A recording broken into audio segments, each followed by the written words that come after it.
सांसद नवनीत राणा हमारे साथ हैं। हमको नवनीत जी, दिल्ली में भी अब हनुमान चालीसा का पाठ आपने अनाउंस किया है, क्या क्या लगता है कि दिल्ली में भी कुछ विरोध हो सकता है? क्योंकि दिल्ली में भी अगर देखा जाए तो भाजपा भी सरकार में मुझे लगता है कि आपने बोल के तो अभी से सोचने में मजबूर कर दिया कि यहाँ पे कुछ हो सकता है क्या। यहाँ पे केंद्र सरकार इतनी मजबूत है और वो खुद इस सब पे बिलीव करती है, तो यहाँ पे ऐसी कुछ चीजें नहीं होंगी, ये पूरा विश्वास कीजिए।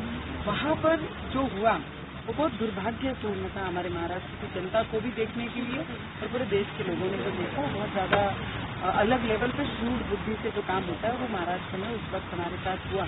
124 सेडिशन लगाना, देशद्रोह का कलम लगाना, ये ब्रिटिश लगाते थे जो देश के हित में काम करते थे। ग्रेट हीरो जब काम करते थे तो ब्रिटिश को लगता था उनके खिलाफ काम कर रहे, इसलिए उनके विरोध में ये कलम लगती थी।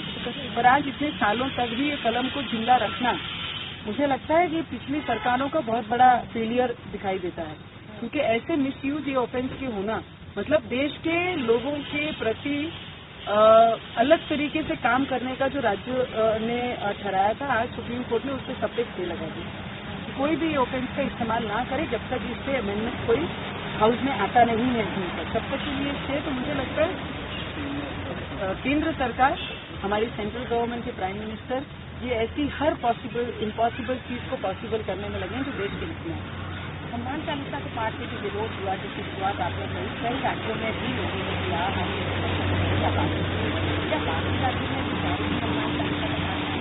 मुझे लगता है कि आज मैं जिस क्षेत्र को, जिस राज्य को रिप्रेजेंट करती हूँ, पहले मैं वहाँ का संकट हटा लूँ, मतलब उद्धव ठाकरे, तो उसके बाद आगे की जर्नी भी चलाएंगे। उद्धव ठाकरे की सरकार ने आपकी एमआरआई रिपोर्ट, आपकी मेडिकल रिपोर्ट की जांच की, उन्होंने मंगाया, देखा, इसका क्या अभिप्राय है? मुझे लगता है वो कभी नवनीत राणा के किचन तक ना आ जाए कि किचन में क्या बना है।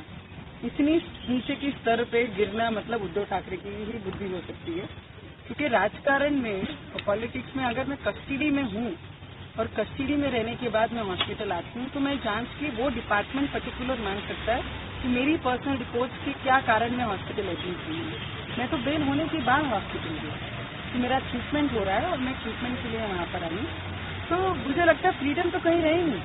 आप अगर आज मेरा इंटरव्यू लेके आप जाती हैं, मैं फोटो डालते हैं कि I am not good today, I am not well, I am getting this test, तो उसके ऊपर क्वेश्चन में आऊंगी, एक एमपी रह करके मैं आपकी रिपोर्ट मांगूंगी।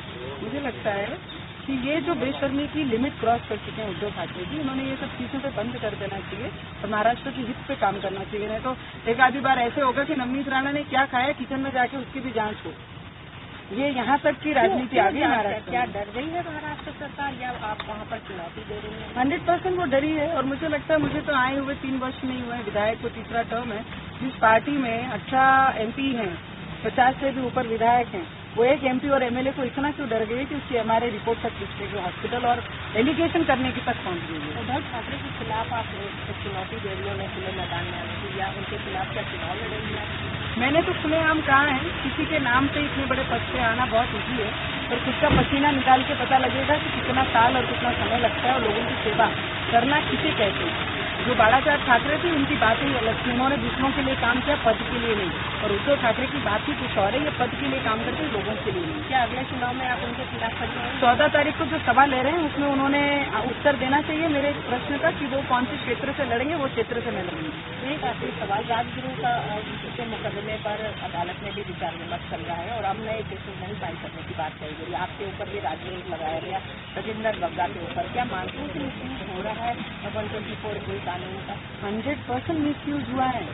हमारे केस में तो रिसेंटली पूरे देश में खुले आंखों से देखिए कि 124A सेडिशन म्हणजे देशद्रोह के लिए हमने क्या किया। हमने सिर्फ हनुमान चालीसा पढ़ने को कहा, वो कहाँ से देशद्रोह बनता है? नहीं 153 का A का कलम जो हमारे ऊपर लगा है हेट्रेड का, हेट्रेड तब बनता है दो धर्मों में मैंने हेट्रेड निर्माण करने का प्रयत्न किया, तब वो हेट्रेड निर्माण होती है। या तो वो बिलीव नहीं करते हैं तब हेट्रेड निर्माण होती है, और इससे उन्होंने क्लियर किया कि वो हनुमान चालीसा में बिलीव नहीं करते हैं, इसलिए उन्होंने ये कलम उनकी सरकार के अंतर्गत ये लगाई है। अब केंद्र सरकार भी मान रही है कि इस पर विचार जरूरी है, लेकिन पहले केंद्र इसके खिलाफ हो गए हैं, इसमें कोई बदलाव नहीं है। मुझे लगता है कि जिस तरीके से इस थोड़े दिनों में जो पद्धति से कार्रवाई हुई है, मुझे लगता है मोदी जी उनकी सही विचार करके ही उन्होंने ये ऑफेंस के अगेंस्ट में ये कहा है कि हम इसे अमेंडमेंट्स लाएंगे और उस पर काम करेंगे। पूरे देश में सांप्रदायिक कई घटनाएं हो रही हैं। अभी राजस्थान में भी हिंदू लड़के को मार दिया गया। ये तमाम बातें क्या लगता नहीं सांप्रदायिक माहौल बिगड़ रहा है? मुझे लगता है कि ये सब चीजें होनी नहीं चाहिए, ये बहुत गलत है देश के लिए। पर जहाँ पे इसे डालने की जरूरत है, आम लोग अपने आप